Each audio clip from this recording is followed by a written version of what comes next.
Tere kõigile! Päev on jõudnud vaikselt õhtusse ja kohe-kohe jõuab kätte see aeg, mil pere kõige nooremad liikmed peavad magama minema, peavad hakkama ööunne sättima. Aga enne uinumist on hea kuulata lugusid ja neid on hea kuulata koos, neid on hea mõtestada koos ja neid on hea koos võtta oma südamesse. Ja selline komme või harjumus koos õhtul lugusid lugeda on ka meie peres.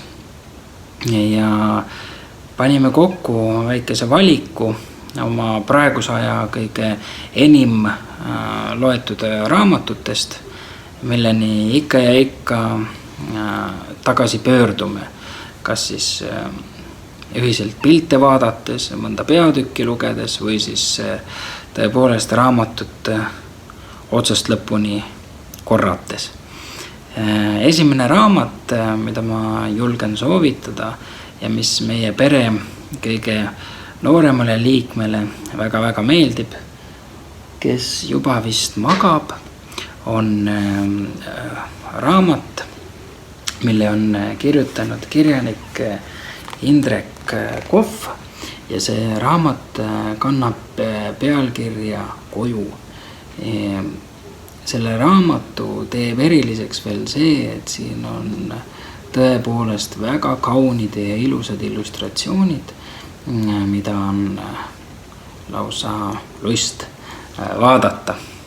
Niisiis, ja järgmine raamat, mida oleme ka koos lugenud, on Kadri Lepa kirjutatud raamat.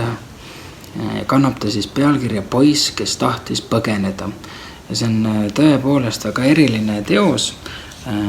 Siin on autori poolt kirjutatud peamiselt ühe väikese poisi sisemonoloog, aga see on kirjutatud niivõrd haaravalt, et seda on põnev endal lugeda ja lastel kuulata. Nii et kui selle raamatu olime läbi lugenud koos lastega, siis lugesin ka veel üksi ja vaikuses selle uuesti kiirelt läbi.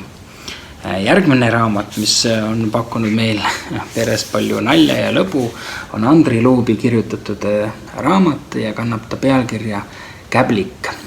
Ja selle raamatu teeb eriliseks see, et see räägibki käblikust ja kui te tahate kuulda oma lapsi valjult naermas, siis kindlasti soovitan seda raamatut lugeda. Ja on veel üks lustakas raamat, mis pakub palju rõõmu.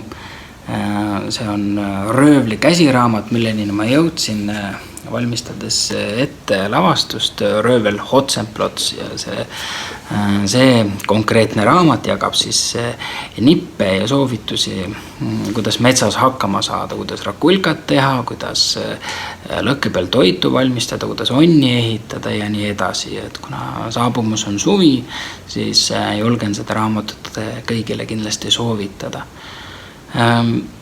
Peamine fookus oli täna siis lasteraamatutes, aga kui lapsed on magama pandud, siis saabub ju ka öö ja mida paremat on öösel teha, kui mitte raamatuid lugeda. Öösiti lugemine, see on väga eriline, siis on üks omapärane vaikus, atmosfäär ja vastuvõtte võime ja soovitaksingi 2 raamatut viimase aja elamused. Esimene raamat on siis, kannab pealkirja Noor Eesti ja Prantsuse vaim. See on Kaia Sisaski poolt kirjutatud raamat. Siin on väga palju huvitavat lugemist selle rühmituse kohta ja muidugi ta annab ka ülevaate sellest ajast, mil need noored Eesti kirjanikud, keda me kõiki tänaseks teame, tunneme, elasid, toimetasid, mõtlesid.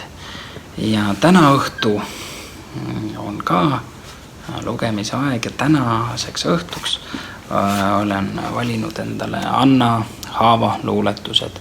Et Anna Haavat on alati hea lugeda kevadel. Kõike head!